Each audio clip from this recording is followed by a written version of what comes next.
আসসালামু আলাইকুম রহমতুল্লাহি বারাকাতুহ। ওয়ালাইকুম আসসালাম।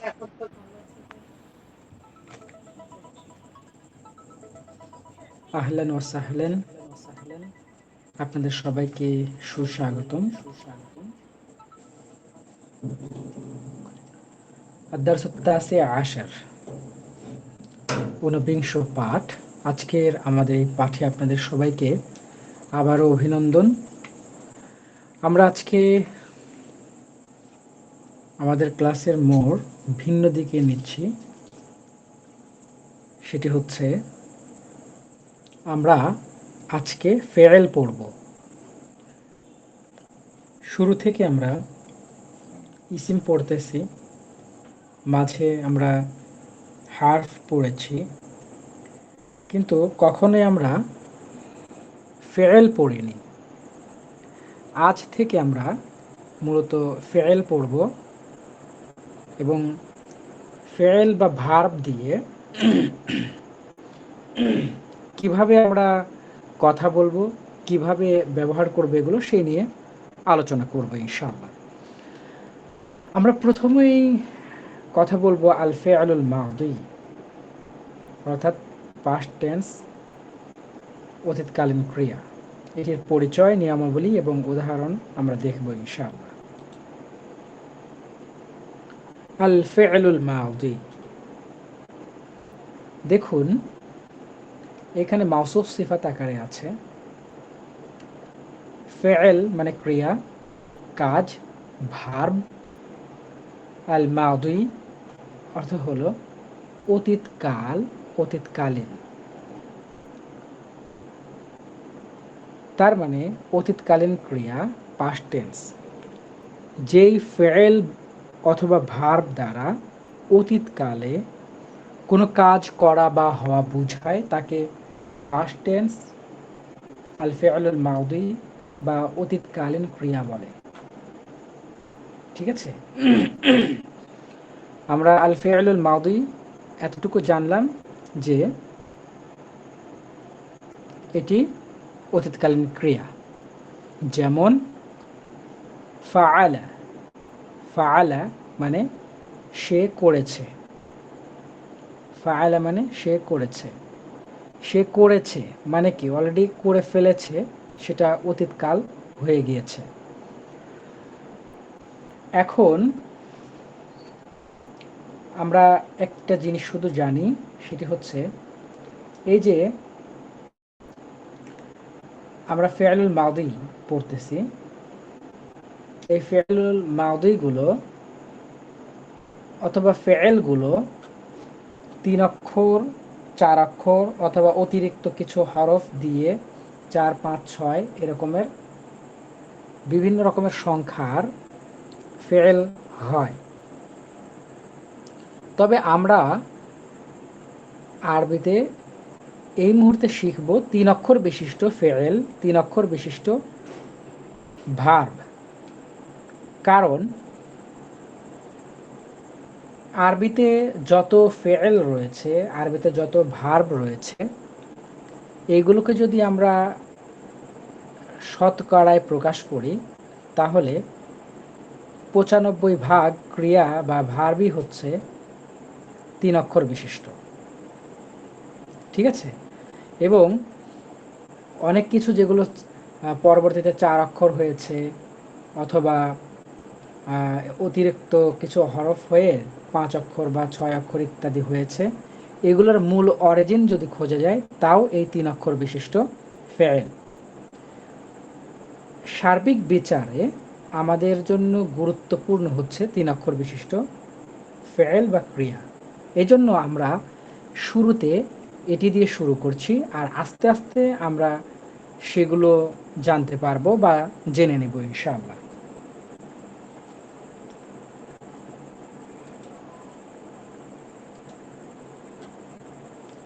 আমরা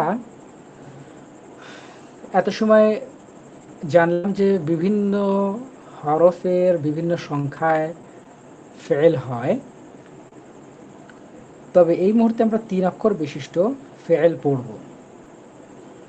যেমন ফাআলা, ফাআলা আমরা যদি একটু গুনি, দেখুন ফা একটা, আইন একটা এবং লাম, এইখানে সব মিলে 3টি হরফ রয়েছে। তার মানে আমরা এই রকমের 3 অক্ষর বিশিষ্ট যত ফেল আসবে এইটার নামে আমরা নামকরণ করব। কিভাবে? প্রথমে যেই হরফটা পাওয়া যাচ্ছে এই ফা আলার মধ্যে, সেটি হচ্ছে ফা। এই জন্য এটা কি আমরা বলবো ফা কালিমা, ফা কালিমা। আবার ফা আলা এর মধ্যে মাঝের যে বর্ণ, 2 নম্বর যে বর্ণ, সেটি হচ্ছে আইন। এই আইনকে আমরা বলবো আইন কালিমা। এবং শেষে রয়েছে, এই ফা আলা এর শেষে রয়েছে লাম। এই শেষ বর্ণকে আমরা বলবো লাম কালিমা। তাহলে ফা কালিমা, আইন কালিমা, লাম কালিমা। এখন একটু খেয়াল করি, এইখানে আরেকটা ফেল আমরা নিয়ে আসলাম, যেমন খরজা। খরজা মানে সে বের হলো, আর ফাআলা মানে সে করলো। আমরা যদি খরজার দিকে তাকাই, আমরা দেখব যে এইখানেও 3টি বর্ণ রয়েছে, 3টি হারফ রয়েছে। এই 3টি হরফের মধ্যে দেখুন, আমরা যদি ভাঙি, প্রথমে পাবো খ, তারপরে মাঝে পাবো র, এবং একদম শেষে পাবো জিম। কিন্তু একটু লক্ষ্য করুন, এই যে খ, র, যা, প্রথমে আছে খ, কিন্তু এটা কি আমরা বলছি ফা কালিমা। এরপরে মাঝে আছে র, এই রকে বলছি আইন কালিমা। এবং শেষে আছে জিম, এই জিমকে বলছি আমরা লাম কালিমা। অর্থাৎ যেই হরফই আসুক না কেন, আমরা এই ফাআলা ওজনে প্রথম বর্ণকে বলবো ফা কালিমা, মাঝে বলবো আইন কালিমা, শেষে বলবো লাম কালিমা। আশা করছি বুঝেছেন। এটাকে ক্লিয়ার করবার জন্য আর একটু সামনে যাচ্ছি। এইখানে দেখুন, এই যে ফাআলা, তাই না? ফাআলা মানে ফা কালিমা, আইন কালিমা, লাম কালিমা, আমরা আগে পড়েছি। এই রকমের অনেকগুলো ফেল নিয়ে এসেছি এখানে, যেগুলো 3 অক্ষর বিশিষ্ট ফেল, 3 অক্ষর বিশিষ্ট ভার্ব। যেমন জাহাবা, জাহাবা মানে সে গেল। জাহাবা এর শুরুতে আছে জাল, কিন্তু এই জালকে আমরা বলবো ফা কালিমা। আবার মাঝে আছে হা, কিন্তু এই হাকে বলবো আমরা আইন কালিমা, কারণ কি এটা মাঝে আছে। আর একদম শেষে রয়েছে বা, কিন্তু এই বাকে আমরা বলবো লাম কালিমা।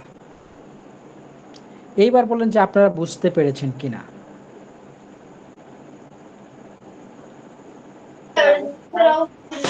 জি, বুঝতে পেরেছি। আচ্ছা, মাশাআল্লাহ। তাহলে আশরাফ আলী ভাই, আপনি আমাকে বলুন, এই যে জালাসা, এখানে জিম আছে, লাম আছে, সিন আছে, কোন জি। কোন হরফকে কোন কালিমা বলবো? জিম হচ্ছে ফা কালিমা, লাম হচ্ছে আইন কালিমা, সিন হচ্ছে লাম কালিমা। গুড, মাশাআল্লাহ। তুহিনা খাতুন। জি স্যার। জি, আপনি এই যে নাসরা আছে, এই নাসরাকে বলেন তো এখানে কোনটাকে কোন কালিমা বলবেন? নুন আছে ফা কালিমা, আর কদ আছে আইন কালিমা, আর র আছে লাম কালিমা। আচ্ছা, এরকমের যে কোনো ফেল যদি আসে, কোনটা ফা কালিমা, কোনটা আইন কালিমা এবং কোনটি লাম কালিমা চেনা যাবে, বের করা যাবে? জি ইনশাল্লাহ, এখন তো দেখে বলছি, এগুলো মুখস্থ করে নিতে হবে। আচ্ছা, আমি তাহলে অন্য একটা দিব কি? দিন। হা সি বা, হা তারপর সিন বা, সব মিলে হাসিবা। এইখানে কোনটাকে কোন কালিমা বলবেন?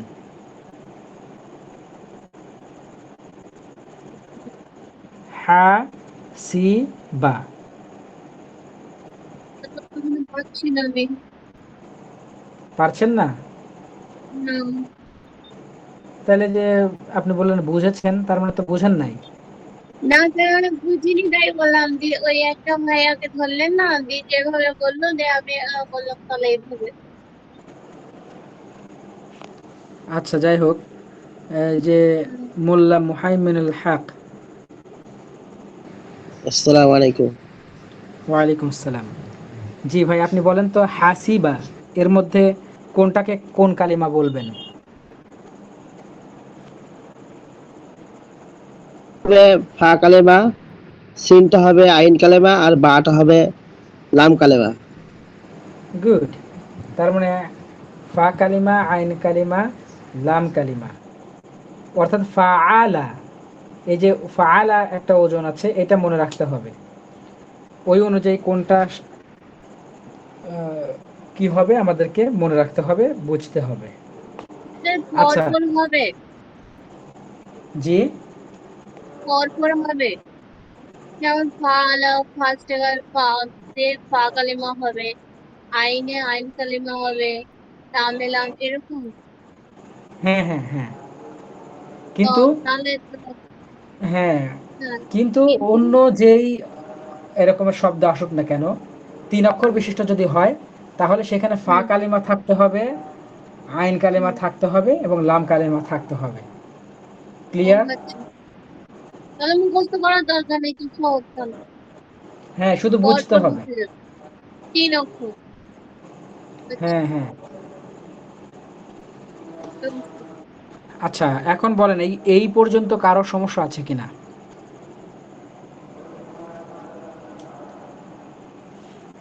তার মানে কারো সমস্যা নেই। কারো যদি সমস্যা না থাকে, তাহলে এখানে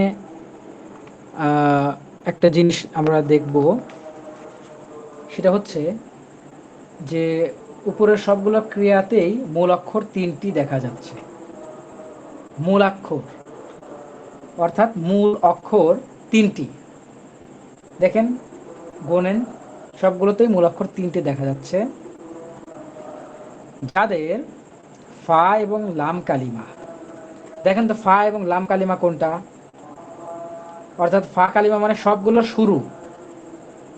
শুরুর যে বর্ণ, সেটা হচ্ছে ফা কালিমা। যেমন নাসরর মধ্যে নুন ফা কালিমা, দরবা এর মধ্যে দল হচ্ছে ফা কালিমা।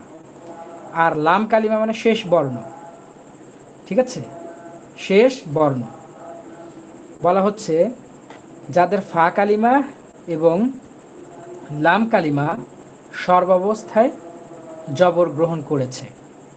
একটু খেয়াল করেন, ফা কালিমা, এই যে ফা, দা, জা, না, সা, কা, দ, ফা, মানে আমি প্রথম বর্ণের শুধু পড়েছি। আবার দেখেন লাম কালিমা, এই যে লা, বা, সা, র, আ, মা, বা, লা। ঠিক আছে, অর্থাৎ ফা কালিমা এবং লাম কালিমা। আরেকটু যদি ভেঙে বলি, প্রথম বর্ণ এবং শেষ বর্ণ, এই মাদুইতে প্রথম বর্ণ এবং শেষ বর্ণ ৩ অক্ষর বিশিষ্ট যে ফেলগুলো রয়েছে সর্বাবস্থায় জবর গ্রহণ করবে। ঠিক আছে। আচ্ছা, আর আইন কালিমা, আইন কালিমাটি প্রয়োজনে জের, জবর বা পেশ যে কোনো একটি গ্রহণ করবে। যেমন একটু লক্ষ্য করেন, প্রথম কয়েকটাতে আমরা জবর দেখতে পাচ্ছি। এই যে ফাআলাতে জবর আইন কালিমায়, জাহাবাতে আইন কালিমায় জবর, জালাসাতে আইন কালিমায় জবর, নাসরতে আইন কালিমায় জবর। এরপর সামিআ আইন কালিমায় জের, এরপরে কারুমা আইন কালিমাতে পেশ। তার মানে এই আইন কালিমাতে জবর, জের, পেশ যে কোনো কিছু হতে পারে। তবে এই 3 অক্ষর বিশিষ্ট যে ফেয়েলগুলো থাকবে এদের যে শুরুর হরফ শেষের হরফ, তার মানে ফা কালিমা এবং লাম কালিমা সবসময় জবর গ্রহণ করবে। এটা ফেয়েল মাদিতে, অতীতকালীন ক্রিয়ার ক্ষেত্রে। এখন একটা প্রশ্ন আসতে পারে, আচ্ছা এই যে আপনি বললেন যে আইন কালিমা কখনো কখনো জবর গ্রহণ করবে, কখনো কখনো জের গ্রহণ করবে, আবার কখনো কখনো পেশ গ্রহণ করবে, তো এটি কি আমার ইচ্ছা অনুযায়ী দেব, নাকি একদম সুনির্ধারিত আছে? এখন কথা হলো, এর উত্তর হলো, এটি আমার ইচ্ছা মতো অথবা আপনার ইচ্ছা মতো আপনি দিতে পারবেন না। এটি সুনির্ধারিত। একটি একটি ফেয়েল, তার যে মূল অরিজিন, তার যে উত্থান, তার উত্থানটাই হয়েছে এইভাবে, এজন্য এটাকে এভাবেই বলতে হবে। এখন আরেকটা প্রশ্ন চলে আসে, সেটি হচ্ছে যে যদি সুনির্ধারিত থাকে তাহলে বুঝবো কি করে যে এইখানে জবর হবে, এখানে জের হবে, এখানে পেশ হবে? অর্থাৎ আইন কালিমার ক্ষেত্রে বলা হচ্ছে এই মধ্যবর্ণ নিয়ে, কখন জের, কখন জবর, কখন পেশ। এর জবাব হলো, এটা একদিনে নয় বরং দিনে দিনে আমাকে জানতে হবে কোন হরফে জবর হবে, জের হবে, পেশ হবে, অর্থাৎ আইন কালিমায়। তবে কিছু অধ্যায় আছে, আরবিতে কয়েকটি অধ্যায় রয়েছে, বিশেষ করে 5টি বিখ্যাত অধ্যায় রয়েছে। এক একটা অধ্যায়ের বৈশিষ্ট্য এক এক রকমের। যেমন কিছু অধ্যায় রয়েছে যার আইন কালিমাতে ওই অধ্যায়ের সবগুলোই জবর গ্রহণ করবে, আবার অন্য অধ্যায় রয়েছে যার আইন কালিমাতে সবগুলো জের গ্রহণ করবে, অন্য একটা অধ্যায় রয়েছে যার সকল শব্দগুলো পেশ গ্রহণ করবে। তো ওই অধ্যায়গুলো আমরা এই লেভেল 1-এ পড়তে পারবো না, ওটা লেভেল 2-তে আমরা পড়ব। তবে ফেয়েল সংক্রান্ত যেই মৌলিক জ্ঞান এবং এদের যে ব্যবহার এবং কথা বলতে আমাদের যতটুকু প্রয়োজন, এতটুকু অন্তত আমরা আস্তে আস্তে এই লেভেল 1 থেকে জেনে যাব ইনশাআল্লাহ। আচ্ছা, আমি নেক্সট পেজে যাব। এই পর্যন্ত কারো যদি কোনো জিজ্ঞাসা থাকে অথবা কোনো কিছু না বোঝার থাকে তাহলে আমাকে বলুন যে কি সমস্যা।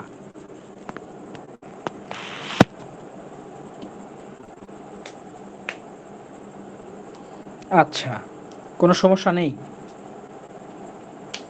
বলছিলাম স্যার, মানে অতীতকালীন ক্রিয়া তো তো জি, এটার মানে এটারও তো অনেকটা ভাগ আছে নাকি?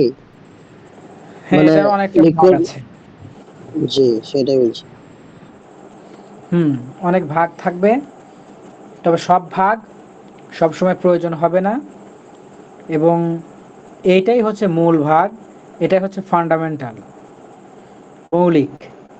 অতএব এটাই আমাদেরকে ধারণ করতে হবে। ঠিক আছে? আচ্ছা, ঠিক জি আছে, তাহলে আমরা সামনের দিকে এগোচ্ছি।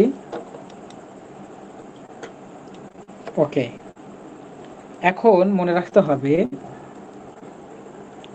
এই যে ফেয়েলে মাদি, এই ফেয়েলে মাদি এর তাসরিফ বা রূপান্তর 14টি। একটু মনে করেন, আমরা ফেয়েলে মাদি পড়তেছি এখন, কিন্তু তার আগে দমির পড়েছিলাম। দমিরে মুনফাসিল, ডিটাচড প্রোনাউন, স্বতন্ত্র সর্বনাম, সেগুলো ছিল হুয়া হুমা হুম, হিয়া হুমা হুন্না, আংতা আংতুমা আংতুম, আংতি আংতুমা আংতুন্না, আনা নাহনু। এইখানে মোট 14টি দমির রয়েছে। ঠিক অনুরূপ এই ফেয়েলুল মাদি বা এই ফেয়েলগুলোরও 14টি রূপ রয়েছে, 14টি তাসরিফ রয়েছে।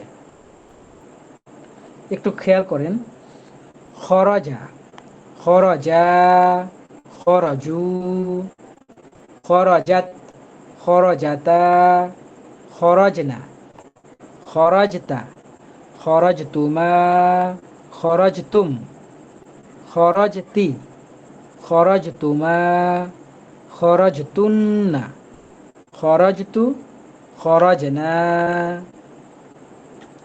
মজার বিষয় হচ্ছে এই খরজা এর অর্থ হচ্ছে সে একজন পুরুষ বের হলো, অর্থাৎ খরাজা শব্দের অর্থ হলো আল খুরুজ, মূল জায়গা এই খুরুজি থেকে খরাজা এসেছে, যার অর্থ হলো বের হওয়া। কিন্তু আপনি যদি বলেন খরাজা, তার মানে অর্থ হবে সে একজন পুরুষ বের হলো। এখন কয়েকদিন ধরে শোনা যাচ্ছে যে এই খরাজা এখানে আছে তো একটা শব্দ, এর মধ্যে এত অর্থ কি করে আসলো, অথবা হুয়া মানে সে, এর মধ্যে তো হুয়া পাচ্ছি না, যে হুয়া খরাজা এটা তো নাই, কিন্তু সেই ক্ষেত্রে আমরা সে অর্থাৎ হুয়া এর অর্থ একটা দেখতে পারছি। কি করে সম্ভব হলো, কেন হলো, কিভাবে হলো, এরকমের একটা জিজ্ঞাসা শুরু থেকে চলে আসছে। তার উত্তর হলো, দেখুন এখানে 14টি ফেয়েল রয়েছে এবং এইখানে 14টি দমির রয়েছে। এইখানে আমরা 14টি দমির এবং 14টি ফেয়েলকে সারিবদ্ধভাবে সাজিয়েছি এবং সিরিয়ালি আছে দেখুন। অর্থাৎ এই খরাজা থেকে শুরু করে খরচ না এই শেষ পর্যন্ত এই 14টির মধ্যে এই যে দমির 14টি, এটা অতপ্রতভাবে লেগে আছে, অদৃশ্যভাবে এর ভিতরে ঢুকে আছে, এর ভিতরে সে অবস্থান করছে। তার মানে যার সোজাসুজি যে সেইটার মধ্যে এইগুলো অর্থাৎ এই দমিরগুলো রয়েছে। তার মানে খরাজার মধ্যে আছে হুয়া, খরজা এর মধ্যে আছে হুমা, খরাজু এর মধ্যে আছে হুম, খরজাত এর মধ্যে আছে হিয়া, খরজাতা এর মধ্যে আছে হুমা, খরজনা এর মধ্যে আছে হুন্না, খরজতা এর মধ্যে আছে আংতা, খরজতুমা এর মধ্যে আছে আংতুমা, খরজতুম এর মধ্যে আছে আংতুম, এরপর খরজতি এর মধ্যে আছে আংতি, খরজতুমা এর মধ্যে আছে আংতুমা, খরজতুন্না এর মধ্যে আছে আংতুন্না, এরপর খরজতু এর মধ্যে আছে আনা, খরজনা এর মধ্যে আছে নাহনু। দেখেন এখন আমরা এতটুকু বুঝে ফেলেছি যে এই খরজার মধ্যে, খরজা থেকে শুরু করে খরজনা 14টি যে ফেয়েল, এই 14টি ফেয়েলের মধ্যে 14টি দমির অর্থাৎ দমির ও মুংফাসিল ডিটাচ প্রোনাউন যেটা, সেটা লুকিয়ে আছে, সেটা অবস্থান করছে। এতটুকু ক্লিয়ার। তার মানে আমরা এখন মনে মনে এই দমিরগুলোকে এই পাশ থেকে বিলুপ্ত করে দিচ্ছি। আচ্ছা আমরা সত্যি সত্যি ধরেন কিছু সময়ের জন্য বিলুপ্ত করে দেই, তাহলে একটু ভালো হবে। আচ্ছা মনে করেন বিলুপ্ত করে দিলাম, মনে মনে আর না, এবার সত্যি সত্যি বিলুপ্ত করে দিয়েছি। এবার দেখেন খরজা অর্থ হলো সে একজন পুরুষ বের হলো। এখন আপনারা বুঝেছেন যে খরজা এর মধ্যে আছে হোয়া, এই জন্য অর্থ হয়েছে সে একজন পুরুষ বের হলো। এরপর খরজা, দেখেন একটা টান আছে, দ্বিবচনের একটা টান আছে। হুমা অর্থাৎ হুয়া, হুমা, হুমার এর শেষ বর্ণে আলিফ আছে, এই জন্য এখানেও আলিফ আছে দ্বিবচনে। তার মানে তারা দুইজন পুরুষ বের হলো। এরপর খরাজু, তারা সকল পুরুষ বের হলো। খরাজাত, সে একজন স্ত্রী বা সে একজন মেয়ে বের হলো। দেখেন খরাজাত এর অর্থ হলো সে বের হলো, আর একজন স্ত্রী অথবা একজন পুরুষ, এটা কেন বলছি, এটা অর্থটা কি স্পষ্ট করছে। আপনি যদি দেখেন, ওই যে এখন কিছুটা প্রমাণের সময় এসেছে। আরবি ভাষা গুরুগাম্ভীর্য ভাষা। আরবি ভাষা অনেক অর্থবহ ভাষা, এবং যারা গুরুগাম্ভীর্য এবং যারা ব্যক্তিত্ব সম্পন্ন তারা কম কথা বলে, কিন্তু যেটা কথা বলে অনেক অর্থবহ কথা বলে। আপনারা এর সাথে একমত কিনা? হ্যাঁ, হ্যাঁ। সেইটাই। তো দেখেন, আরবি এতটাই গাম্ভীর্যপূর্ণ ভাষা, সেটা একটা শব্দ ব্যবহার করলেই ওইটার বাংলা অর্থ, ইংরেজি অর্থ অনেক হয়ে যাবে। যেমন আপনাকে আবার বলছি, খরাজা মানে হলো সে, তারপর একজন, এরপর পুরুষ বের হলো। শুধুমাত্র খরাজার অর্থ এটা। আবার যদি বলি খরাজাত, অর্থ হবে সে, একজন মহিলা বের হলো। তার মানে বলেন, পুরা একটা বাক্য, আমি দেখেন এই যে পুং লিখেছি, আমি যদি পুরুষ লিখতাম, বলা চলে যে এই রতে, এই টেবিলে এই সোজাসুজি জায়গা দেওয়াটা কষ্টকর হয়ে যেত, এত বড় একটা বাক্য হয়ে যাচ্ছে। কিন্তু আরবিতে সিঙ্গেল ওয়ার্ড, জাস্ট একটি শব্দ, যার বাংলা এবং ইংরেজি মিনিং অনেক বেশি। এখন থেকে আপনারা অনেক ভালোভাবে মজা করবেন, এবং আরবি যে আসলেই সহজ ভাষা এবং গাম্ভীর্যপূর্ণ ভাষা, সেটা আস্তে আস্তে প্রমাণিত হতে চলেছে। ওকে, দেখুন, খরাজাত সে একজন স্ত্রী বের হলো। এরপর খরাজাতা তারা দুজন স্ত্রী বের হলো। খরাজনা তারা সকল স্ত্রী বের হলো। খরজতা তুমি একজন পুরুষ বের হলে। এবং আমি বলি, আমরা কিন্তু খরজতা বলতে সাধারণ অর্থ নেব তুমি বের হলে, মানে তুমি বের হয়েছ। আমি আপনাকে বলবো খরাজিতা তুমি বের হয়ে গিয়েছিলে, তুমি বের হলে, অথবা আপনি বের হলেন।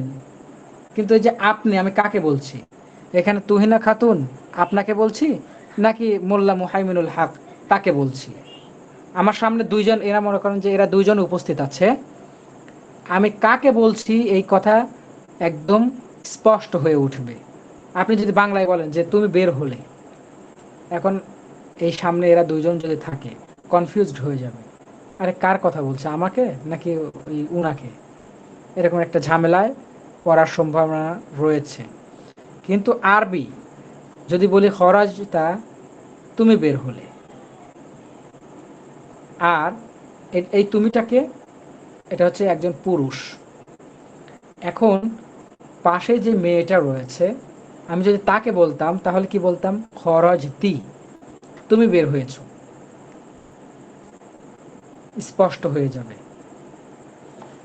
আচ্ছা, এরপর দেখুন, খরজ তুমা তোমরা দুজন পুরুষ বের হলে। খরজ তুম তোমরা সকল পুরুষ বের হলে। খরজ তুই তুমি একজন স্ত্রী বের হলে। খরজ তুমা তোমরা দুজন স্ত্রী বের হলে। খরজ তুন্না তোমরা সকল স্ত্রী বের হলে। খরজ তু আমি একজন পুরুষ অথবা স্ত্রী বের হলাম। খরজ না আমরা সকল পুরুষ অথবা মহিলা বের হলাম। অর্থাৎ এই যে মোতাকাল্লিমের যে সিগা, শেষের দুটা মোতাকাল্লিম, অর্থাৎ বক্তা নিজেই কথা বলবে, সেই বক্তার ক্ষেত্রে এখানে নারী পুরুষের কোনো ভেদাভেদ নেই, সবার জন্য একই রকমের শব্দ। ওকে, এখন একটু আসি আমরা এই যে খরজা খরজা। দেখুন, খরজা আর খরজা, এখানে যদি আমরা টান না দেই, এ খরজা এখানে যদি টান না দেই, তখন অর্থ হয়ে যাবে একজন। আমরা যদি বলি যে আরবিতে প্রশ্ন করলেন, হাল হুমা খরজা, আমি প্রশ্ন করলাম যে তারা কি বের হয়েছে, তারা মানে কি দুইজনের কথা বলছেন। ধরেন আমি আপনাকে বলছি রহিম এবং করিম রুমের মধ্যে আছে, যখন ওরা বের হয়ে যাবে তখন আপনি আমাকে একটু জানায়েন, আমাকে একটু বলেন। তো আধা ঘন্টা চলে যাচ্ছে, 1 ঘন্টা চলে যাচ্ছে, কোনো খবর নাই। আমি আপনাকে প্রশ্ন করছি হাল হুমা খরাজা, অথবা হুমাকে যদি কেটেও দেই বলবো যে হাল খরাজা, তারা দুজন কি বের হয়েছে? আপনি বললেন যে নাম খরাজা, তখন অর্থ হবে কি হ্যাঁ সে বের হয়েছে। তার মানে কি একজন একজন বের হয়েছে, আরো একজন আছে। আবার আপনি যদি বলেন নাম খরাজা, একটু টেনে বলেন, তখন অর্থ হবে হ্যাঁ তারা দুজন বের হয়েছে। তার মানে আপনার কথা বলার স্টাইল, এটা দেখেই বোঝা যাবে যে আপনি কি বলছেন। একটু টান, একটু স্বরকে দীর্ঘ করা, ছোট করা, এর মধ্যেই অনেক অর্থের হেরফের হয়ে যাবে। এতটুকু ক্লিয়ার কিনা?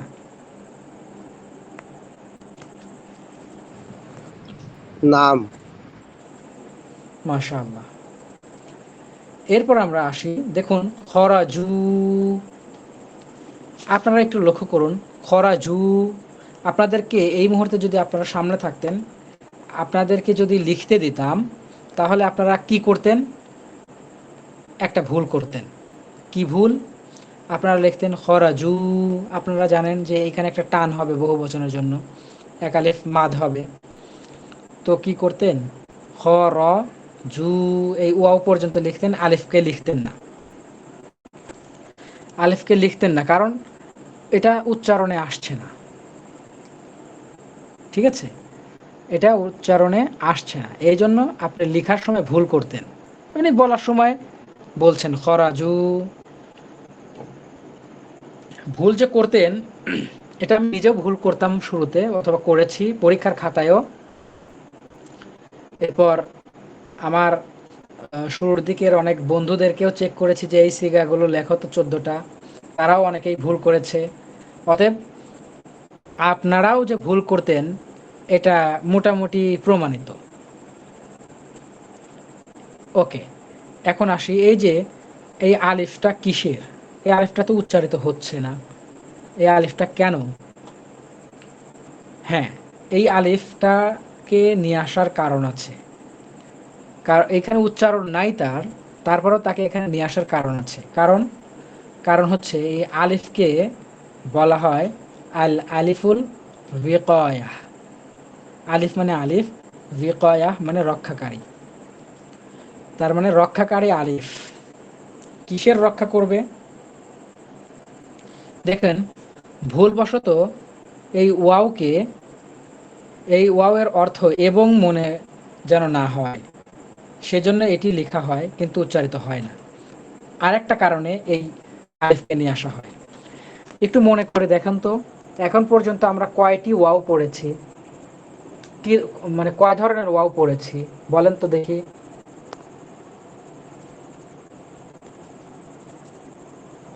সবাই কথা বলেন এবং সাহায্য করেন।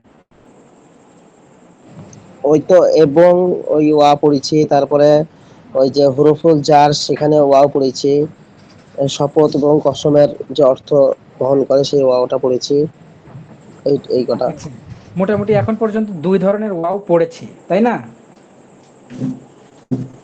জি। হ্যাঁ, দেখেন এই যে এখন পর্যন্ত 2 ধরনের ওয়াও পড়েছি, এই যে এইখানে আরেক ধরনের ওয়াও আমরা আজকে পড়ব, এইটা দিয়ে 3 ধরনের ওয়াও হবে। তো এই যে 3 ধরনের ওয়াও আমরা শিখব, কিন্তু হঠাৎ করে যখন কোনো একটা জায়গায় এই ধরনের সিগা, এ ধরনের কিছু ব্যবহৃত হবে, তখন আমরা যেন কনফিউজড না হয়ে যাই, যেন আমরা দ্বিধাদ্বন্দ্বিতায় না পড়ে যাই যে এইটা কি ওয়াও, এই ওয়াওটা এবং অর্থ হয়েছে নাকি শপথের জন্য হয়েছে নাকি বহু বচনের জন্য হয়েছে। একটা জায়গায় একটা ইবারত পড়তে, একটা কিছু পড়তে আমার ওইখানে ভুল হয়ে যাওয়ার সম্ভাবনা রয়েছে, আমার চিন্তাকে অন্য জায়গায় নিয়ে যাওয়ার সম্ভাবনা রয়েছে। কিন্তু আমার চিন্তাকে অন্য জায়গায় যেন না যায়, আমার চিন্তা অন্য জায়গায় যেন ধাবিত না হয়, সেই জন্য আমাকে ভুল থেকে রক্ষা করার জন্য এইখানে একটা অতিরিক্ত আলিফ দেওয়া হলো, যেই আলিফ দিয়ে বোঝানো হলো যে না, এইখানের যে ওয়াওটা এসেছে এই ওয়াওটা এবং অর্থের যে ওয়াও সেটা নয়। এবং আরেকটা যে কসম করা হয়, যেমন ওয়াল্লাহি, আল্লাহর শপথ, এই যে কসম করার জন্য যেই ওয়াও, সেই ওয়াও এটা নয়, বরং এটি হচ্ছে বহু বচনের ওয়াও। এই চিন্তার মধ্যে আমাকে আটকে দেওয়া এবং ওই সকল ভ্রান্ত চিন্তা থেকে আমাকে রক্ষা করার জন্য এই আলিফকে ব্যবহার করা হয়, এবং এই আলিফকে বলা হয় এই জন্য আল আলিফুল উইকায়া, রক্ষাকারী আলিফ। দেখবেন যে অনেক যারা আরবি ভালো পারে তাদের মধ্যেও অনেকেই এটার নাম জানে না, বা তাদেরকেও লিখতে দিলে এটা ভুল করবে। ঠিক আছে? আর কিছু এই যে এইখানে তো একসাথে ওয়াও আছে, তাই না? ওয়াও এই জিমের সাথে লেগে আছে, এজন্য আমরা কিছুটা হলেও এই যে আলিফ ছাড়াও বুঝতে পারবো যে এটা বহু বচনের ওয়াও, কারণ শপথের জন্য হলে একসাথে লেগে বসতো না, আবার এবং অর্থের জন্য একসাথে এই জিমের সাথে একদম লাগালাগি হয়ে বসতো না। এটা আপনার যুক্তি অথবা আমার একটা যুক্তি, কিন্তু এটারও একটা সমস্যা আছে। সেটা হলো, আপনারা জানেন যে আরবিতে কিছু হরফ আছে যেই হরফের বাম পাশে অন্য কোনো হরফ লেখা যায় না, যেমন যেমন আলিফ অথবা হামজা অথবা দাল অথবা র অথবা ঝা। ঠিক আছে? এইগুলোর সাথে অন্য কোনো অক্ষর একই সাথে মিশিয়ে লেখা যায় না। অর্থাৎ যেমন এই যে এইখানে একটু লক্ষ্য করেন, খ র যা হিসাবে তো এই যে যেমনটা ওয়াওটা জিমের সাথে লেগে গিয়েছে, তেমনিভাবে এই এই জিমটাও তো র এর সাথে পেঁচিয়ে লেখা যেত, কিন্তু সেই সুযোগ আরবিতে নেই। তো এই রকমের কিছু জায়গায় বহু বচন ব্যবহার করার ক্ষেত্রে এই রকমের ভুল হয়ে যাওয়ার সম্ভাবনা বেশি। ঠিক আছে?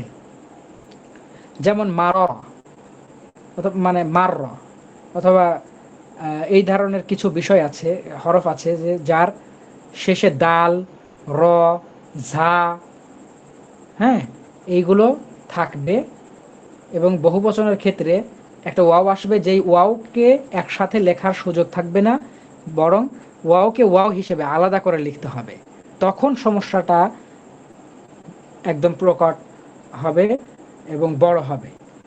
এই জন্য আমাদের চিন্তাকে রক্ষা করার জন্য, আমাদেরকে ভুল থেকে রক্ষার জন্য একটি আলিফকে এখানে নিয়ে আসা হয়েছে, যার নাম হলো আল আলিফুল উইকায়া, অর্থাৎ রক্ষাকারী আলিফ।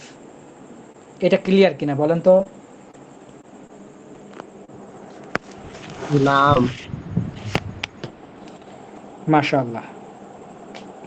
এখন আপনাদের সবাইকে এটা পড়তে হবে, অর্থাৎ এই তাসরিফগুলো, এই সিগাগুলো মুখস্থ করতে হবে। তার আগে আপনাদের হচ্ছে কিনা একটু আমি যাচাই করতে চাই।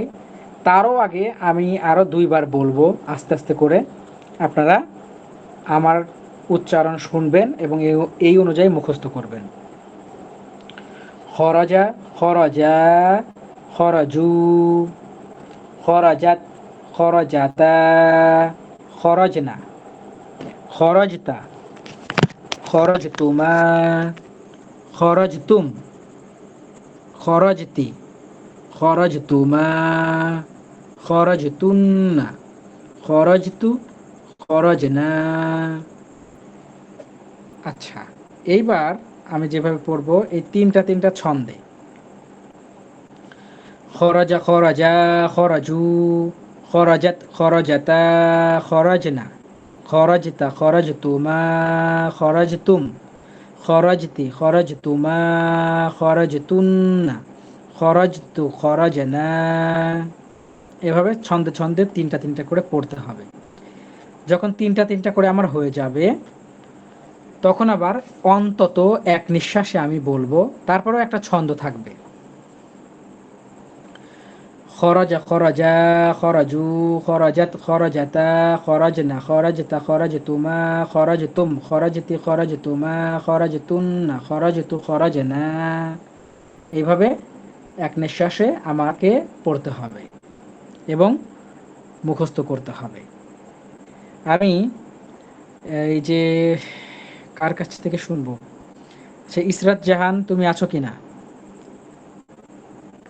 অথবা নুসরাত জাহান?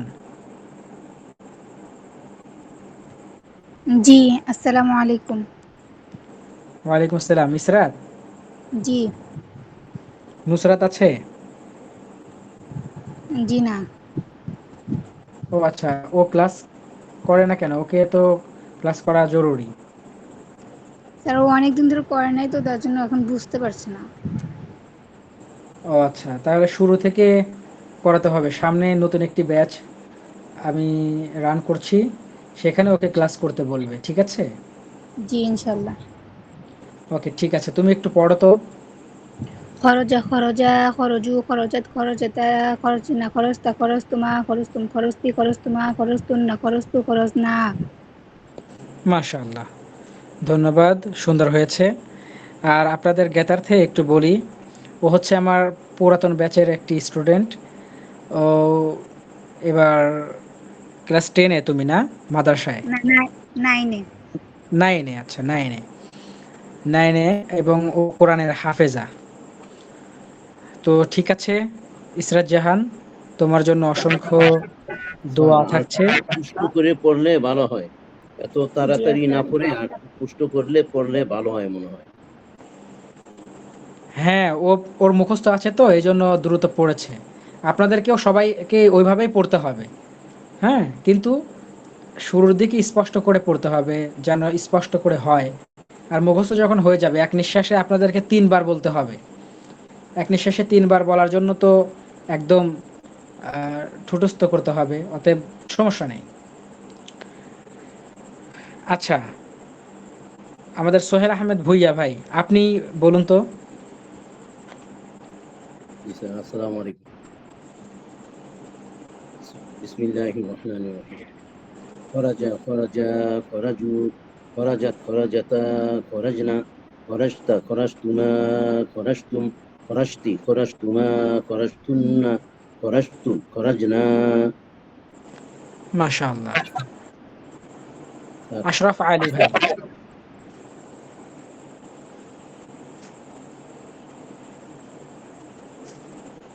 আপনি পড়ুন।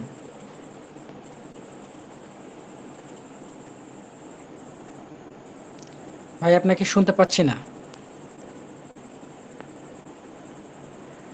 হয়তো কোনো সমস্যা হয়েছে। আপনি লিভ নিয়ে আবারও যুক্ত হন, তাহলে হয়তো শুনতে পারবো আপনাকে। আচ্ছা, তুহিনা খাতুন, আপনি বলুন। খরজা, খরজা, খরজু। স্যার আমি পড়া বললে ভালো। পরে বলবেন? এই তো দেখে ভালো লাগতেছে। আচ্ছা, কিন্তু এই ভালো করে তখন বলতে হবে। আর বিশেষ করে ক্লাস শেষ হলে ভিডিওগুলো ভালো করে শুনবেন এবং এই অংশ বারবার করে শুনবেন। আচ্ছা, ঠিক আছে। আমাদের মধ্যে থেকে মুহাইমিন ভাই, আপনি বলুন তো। খরাজা খরাজা, খরজু, খরাজাত, খরাজাতা, খরাজনা, খরজতা, খরজতুমা, খরজতুম, খরজতি, খরজতুমা, খরজতুন্না, খরজতু, খরজনা। মাশাআল্লাহ। আমরা নেক্সট যাব, অর্থাৎ শেষের দিকে যাচ্ছি। আপনারা কেউ একটু শোনাতে চান কিনা?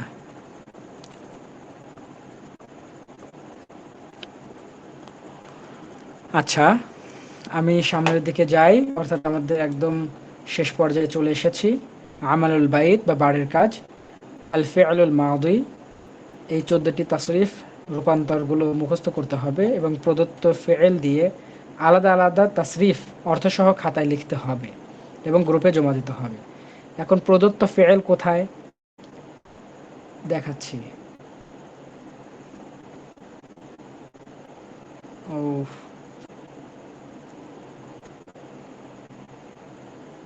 এই যে দেখেন প্রদত্ত ফেল। আপনারা যখন ওই 14টা মুখস্থ করে ফেলবেন তখন দেখবেন যে এই সবগুলো দিয়ে এই এই ফাআলা দিয়ে 14টা বলতে পারবেন। অর্থাৎ ফাআলা, ফাআলা, ফাআলু, ফাআলাত, ফাআলাতা, ফাআলনা, ফাআলতা, ফাআলতুমা, ফাআলতুম, ফাআলতি, ফাআলতুমা, ফাআলতুন্না, ফাআলতু, ফাআলনা, এরকমের 14টা হয়ে যাবে। আবার যাহাবা দিয়েও হয়ে যাবে, জালাসা দিয়েও এরকমের 14টা হয়ে যাবে। তো এই কাজটা আপনাদেরকে করতে হবে, ঠিক আছে? এটা হলো আমাদের কাজ। শুকরান লাকুম, আপনাদেরকে অসংখ্য ধন্যবাদ। এখন আপনাদের যদি কোনো জিজ্ঞাসা থাকে তাহলে জানান। তাই বলছি